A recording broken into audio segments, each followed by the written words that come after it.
মাসে সাধু সীতা গোপীরা পুরাকালে বাল্যখীন মুনি ঋষিরা ব্রহ্মার 60,000 পুত্র তারা ক্ষীর সাগরে শত সহস্র বছর তপস্যা করতে ভগবানকে স্বামী রূপে পাওয়ার জন্য। ভগবান বলেছে তোমাদের এগুলি আশা দিবে না। আগত দাপর যুগে শ্রীকৃষ্ণ অবতারে তোমাদের সাধু সীতা গোপী তোমাদের মনোবাসনা করতে হবে।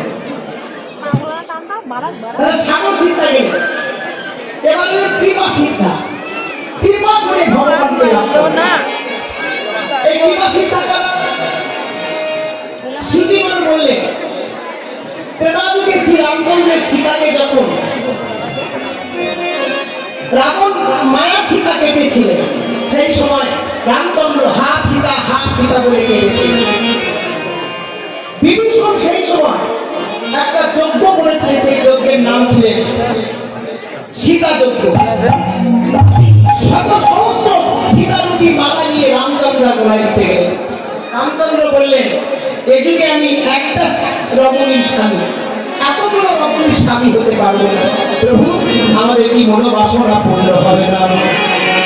শোনো শোনো মায়া সীতাগণ, এদিকে তোমাদের মনোবাসনা পূর্ণ করতে পারলাম না, আর তারপর যুগে তোমরা আমার কৃপা সীতা গোপী রূপে জন্মগ্রহণ করবে।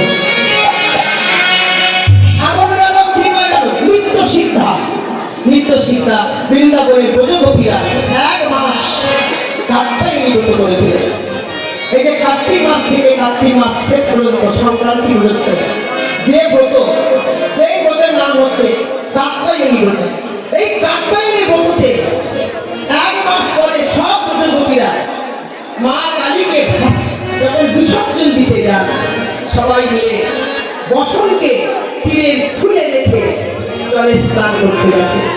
সেই সময় ভগবান শ্রীকৃষ্ণ যোগমায়াকে আশ্রয় করে ব্রজগোপীদের সকল বস্ত্র হরণ করে বৃক্ষের ডালে রেখে দিয়েছে। তারপর যেই বাঁশি বাজালেন ব্রজগোপীরা সবাই জল থেকে উঠতে গেছে, কিন্তু যেই জল থেকে উঠতে গেছেন ব্রজগোপীরে সবার সমস্ত মায়েদের লজ্জা লেগে গেছে।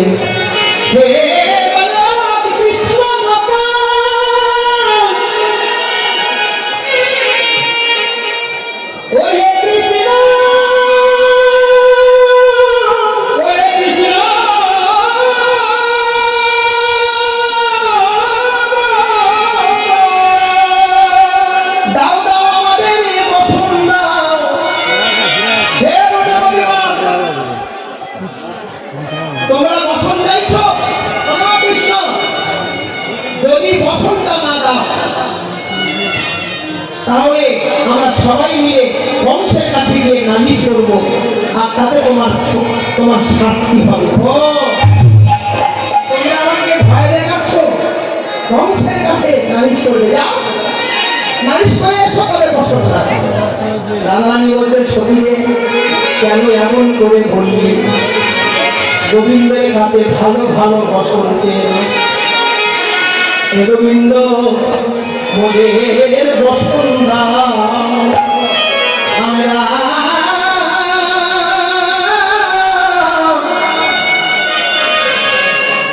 আমরা নারী জাতি তোমার স্মরণে গেলাম।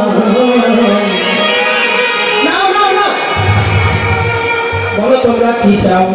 গোবিন্দ হে তোমার সঙ্গে আমরা মধুর মিলনে প্রতি হতে চাই। শোনো গোপী, আগত শারদীয় পূর্ণিমা তিথিতে আমি তোমাদের সকলের মনোবাসনা করব। আর সেই দিন মিলন তিথির দিন শারদীয় পূর্ণিমা সব সখীরা আর গোবিন্দ সব সখীদের দেখে